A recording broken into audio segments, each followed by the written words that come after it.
ఇప్పుడు తెలంగాణ సమాజంలో ఎన్నో సమస్యలున్నాయి. ఆ టైంలో ఈ అవార్డులు, దాని పేరు గద్దర్ పెట్టుడు ఇవన్నీ అవసరమా అసలు? తెలంగాణలో నిర్మాణమే లేదు. బహుమానం దేనికి? అసలు గుత్తాధిపత్యాన్ని అంతం చేయడమే లక్ష్యం పెట్టుకోవాలి సినిమా ఇండస్ట్రీకి ఏదైనా చేయాలనుకుంటే. తర్వాత తెలంగాణ భూమి పుత్రులతోని ఇక్కడ నివసించే వాళ్ళ కళాకారులు, సాంకేతిక నిపుణులకు అవకాశాలే లేవు. అవి అవకాశాలు దక్కాలంటే నిర్మాణం జరగాలి. నిర్మాణం జరగాలంటే నిర్మించిన సినిమాలకు టాకీస్లు దొరకాలి. వీటన్నిటి కోసం ప్రభుత్వం ఒక తెలంగాణ సినిమా పాలసీ తేవాలి. ఆ పాలసీ తెచ్చుడు బంద్ చేసిండ్రు. కానీ ఈ గద్దర్ అవార్డ్స్ అని ప్రకటించిండ్రు. ఓకే, ప్రకటించిండ్రు. దాని పేరు గద్దర్ ఏమవసరం? గద్దర్ పేరు మీద ఒక సింగిల్ అవార్డు ఇచ్చేస్తే అయిపోయేది. ఇప్పుడు ఎన్ని విమర్శలు వస్తున్నాయి. ఒక స్మగ్లర్కి గద్దర్ అవార్డు ఏం మ్యాచ్ అవుతుందని వస్తుంది. తర్వాత ఒక రైట్ వింగ్ సినిమాకి ఒక లెఫ్ట్ ఐడియాలజీ ఉన్న గద్దర్ పేరు మీద ఆయనకు సినిమా ఇచ్చుడు సబబా అని వస్తున్నాయి. ఇదంతా కూడా చారిత్రక తప్పిదం కాదా? కాబట్టి ఏంటంటే అవార్డు ఇచ్చేటప్పుడు కూడా దాన్ని డిజైన్ చేసే విధానము, దాని విధి విధానాలు ఏంటి, మొత్తం ఒక పారదర్శక లేదు, ఏం లేదు. జ్యూరీ మెంబర్స్, రన్నింగ్లో ఉన్న ఆర్టిస్టు, టెక్నీషియన్లు వాళ్ళు ఉంటారు. ఏడన్నా రిటైర్ అయిపోయిన వాళ్ళు, మేధావులు, బుద్ధిజీవులు, అనలిస్టులు, ఇట్లాంటి వాళ్ళు ఎవరన్నా ఉండి దాన్ని అది చేయాలి. కానీ ఇప్పుడు యాక్టింగ్లో బిజీ ఉన్నోళ్ళు, టెక్నీషియన్స్, సినిమాలలో పనిచేసేటోళ్ళు ఎలా అవార్డ్ జ్యూరీలో ఉండొచ్చా? వాళ్ళకి ఆబ్లిగేషన్స్ ఉండయా? తర్వాత ఒక విచిత్రమైన విషయం ఏంటంటే, ఒక సినిమాకు లిరిక్ రైటర్గా పనిచేసిండు. ఆ జ్యూరీ మెంబర్ సినిమా కూడా దాఖలైంది. ఇప్పుడు ఆ సినిమాకు అవార్డు కూడా వచ్చింది. అసలు జ్యూరీ మెంబర్స్ని ఎవరు పెట్టినరు? అంటే ఇదంతా అవగాహన రాహిత్యానికి నిదర్శనం కాదా? వట్టిగా ఉన్న పైసలన్నీ దండిగా చేస్తున్నారు. కాబట్టి ఏంటంటే ఇప్పుడు తెలంగాణ సమాజం దీంతో సాటిస్ఫాక్షన్ కూడా లేదు.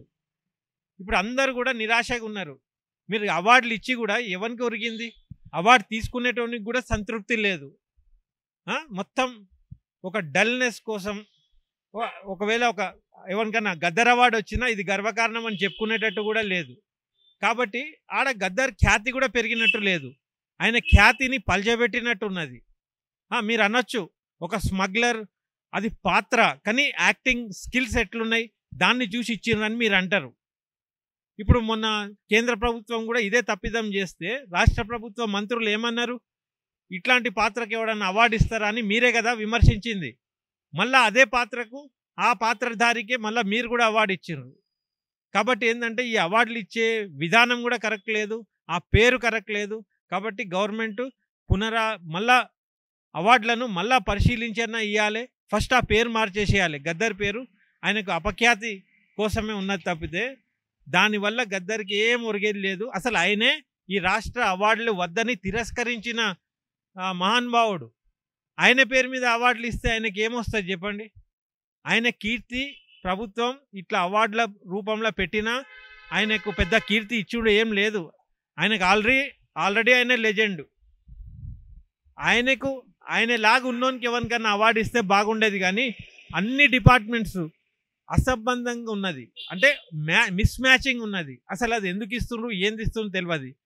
తర్వాత తెలంగాణ సినిమా అభివృద్ధికి ఒక ప్రత్యామ్నాయ సినిమా పరిశ్రమ స్థాపన కోసం మేము తెలంగాణకు పాటుపడ్డాం. కానీ అది ఏం జరగలే. ఇప్పుడు అదే గుత్తాధిపతుల చేతుల్లోనే ఇండస్ట్రీ ఉన్నది. వాళ్ళ సినిమాల మధ్యలోనే పోటీ ఉన్నది. ఒక కమర్షియల్ సినిమాలకు అవార్డులు ఇస్తారు ఏడన్నా? అసలు అవార్డులు ఎట్లాంటి సినిమాలకు ఇస్తారు? జ్యూరీ మెంబర్స్ ఎట్లుండాలి, దాని పేరు ఎట్లుండాలి, మొత్తం విధానమే రాంగ్ ఉన్నది. కాబట్టి ప్రభుత్వం దీన్ని రద్దు చేసేసి ఫస్ట్ ఫిలిం పాలసీ తేవాలి, ఒక ఇన్స్టిట్యూట్ స్థాపించాలి, స్కిల్ డెవలప్మెంట్ చేయాలి. ఆ తర్వాత పోటీ పెట్టి అప్పుడు అవార్డులు ఇవ్వండి, అర్థవంతంగా ఉంటుంది. Thank you.